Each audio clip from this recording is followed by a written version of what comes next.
Ik ben Marijke Koopmans, ik ben teamleider bij Slachtofferhulp hier in Ljouwert. We staan hier onder Tesselschade 29 en verschillende afdelingen binnen van nu dit pand ontwerp.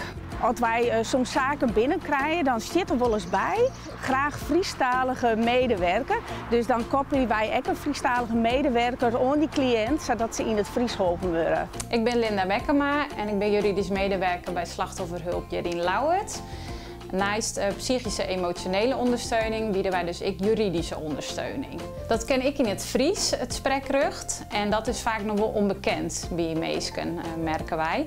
Maar dat is wel iets wat ken en dat is natuurlijk wel heel mooi. En daar ben ik best wel trots op dat dat ken. Wij ondersteunen meesken ook in het Fries, ook in een orentaal.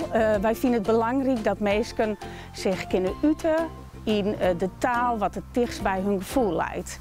Wij helpen de slachtoffers onder andere bij het verheljen van de schade. Maar ik wil bij het spreekrecht of bij beschermingsmaatregelen, zoals een contact- en locatieverbod. Meesten vinden het heel fijn dat ze in hun eigen memmentaal met u in gesprek kunnen gaan. Dat komt dicht bij hun eigen gevoel, dan komt er vaak wat meer uit, dan kunnen ze dat wat beter omschreeuwen. En dat iemand bijvoorbeeld is mishandeld of wordt stalkt of bedreigd, dat zijn best wel ernstige dingen.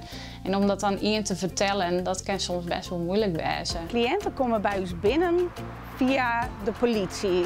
De meeste mensen jou aan, ik wil contact met slachtofferhulp. Meesten kunnen u zelf ook bellen via uw algemene nummer. Meesten kunnen met u chatten en die kunnen zich ook aanmelden via de mail. Dus er zijn verschillende manieren om met u in contact te komen. Ik ken wel eens van wat fijn dat het in het Fries komt. Ja, en dat vind ik zelf ook fijn dat ik die gesprekken kan bieden in het Fries.